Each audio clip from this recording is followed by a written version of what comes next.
It's another edition of Time About the Movies. Today we're wrapping up September 1991, September 27th. Only two movies to look at today, so let's go ahead and get right on into it. Let's start with the first movie that we have here, and that is Necessary Roughness. This year, the Texas State Armadillos are a little short on talent. Show me the arms, honey. Throw the ball, genius.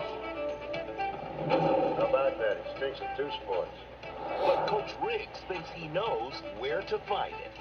I never saw anybody fire that football the way you did. Maybe you should stay here with all your high school trophies. I wonder just how great you might have been. Now Paul Blake is back to finish the season he started 16 years ago. I hope he gets younger as he gets closer. Whoa, a 40-year-old freshman? Yeah, maybe he knew Elvis. We're taught to respect our elders. Well, I'm not that old.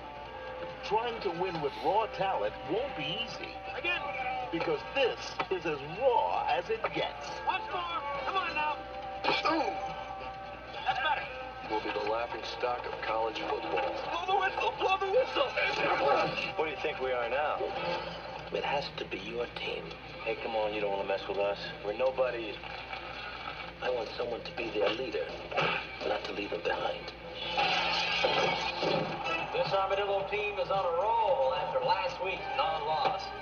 Nobody thinks a team of wannabes, led by a has-been, can make it through the season. Fumble.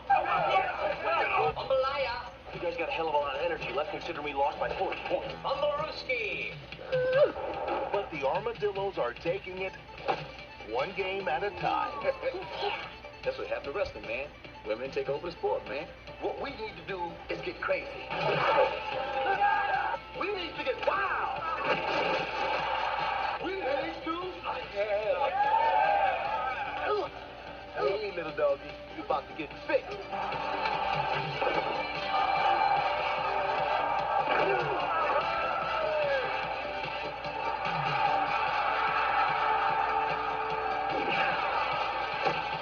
Necessary Roughness. I've been waiting for you. You should be waiting for the guy to cut your hair. Yeah, you can kind of tell that this was trying to be the major league for college football, and really, that's probably the biggest flaw of the movie, is that it's pretty much just major league, except it's replaced baseball with college football, and also make it PG-13 so the families can come out and see it, which I don't think it really helped them. The movie did well, but it didn't do, like, super well, like Major League did. But, I'll give it this, though. The movie itself isn't that terrible. I mean, I did get some good laughs out of it. I think the cast overall works very well. You got Scott Bakula, Robert Loggia, Harley Jane Kozak, Sinbad, Hector Elizondo, Kathy Ireland, Jason Bateman, Fred Dalton Thompson, Larry Miller, Rob Schneider. All very good people here, and they're making this stuff funny, and yeah, it's a very formulaic film. It's not very much like a generic sports movie where the underdogs become the champions at the end of the film. It's pretty much just that, but like I said, it's not terrible by any means. There are moments in here that, for the most part, are pretty funny. There are a lot of good funny moments. The performances overall are pretty good, and really the biggest flaw is that it's very generic. It's a very generic film, but you know, even generic films can be somewhat good for the most part. I mean, that's pretty much what this movie is. So, yeah, it's pretty much Major League for college football, but it's not that bad of a movie. It's a movie that I think is pretty good for the most part. Not one that I'd watch over and over again, but if it's on every once in a while, I might check it out.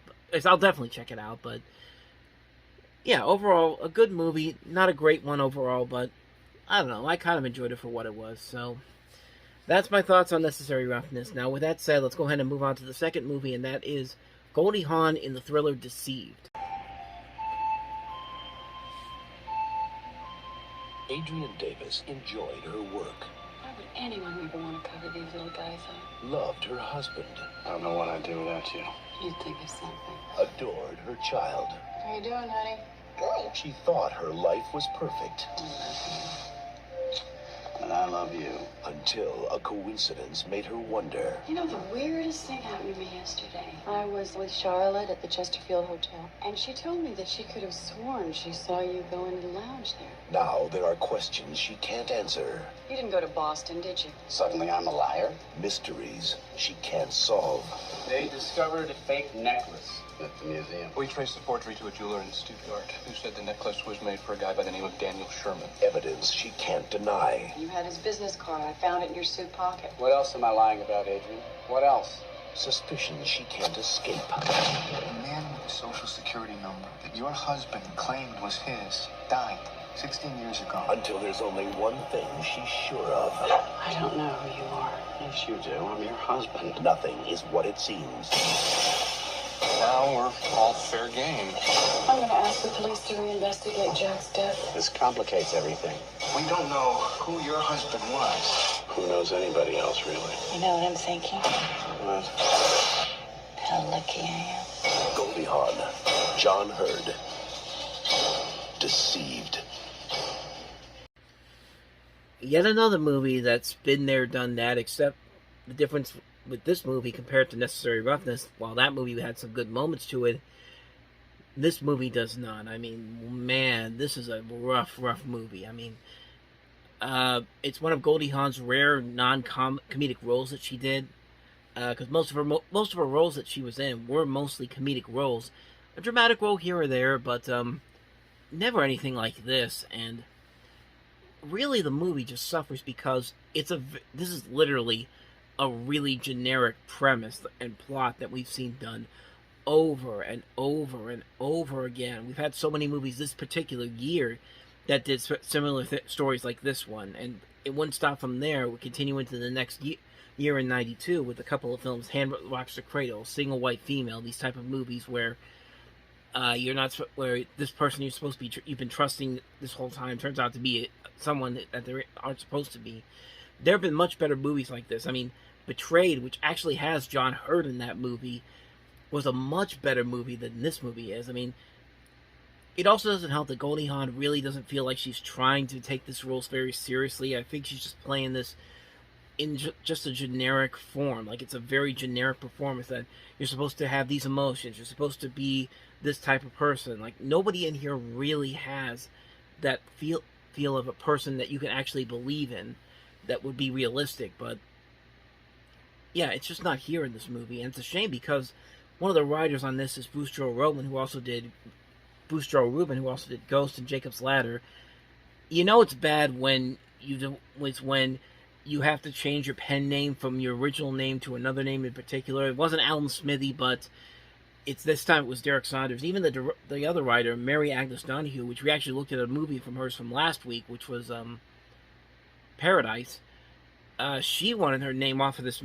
She thought the idea of having a safe middle-class life turn out to be a complete lie was an inspiration for this, and that's not what I wanted to say. But she didn't want to make any. What I wanted to say was she didn't want to make any changes to the script, but that's when they brought in Rubin to do it, and this was just after he won the Oscar for Ghost, and they made him put a new name on it there. So if your movie has a script that's not very good, and you have to bring somebody else in and change their name altogether, yeah, you're not really getting anywhere with this movie. It's a shame too because it's not a bad idea to see somebody like Goldie Hawn be in a more serious role than what we're used to seeing her in, but it just gets it's just a generic, really bad thriller. The mystery isn't all that exciting. The climax is just as absurd and ridiculous as you can get.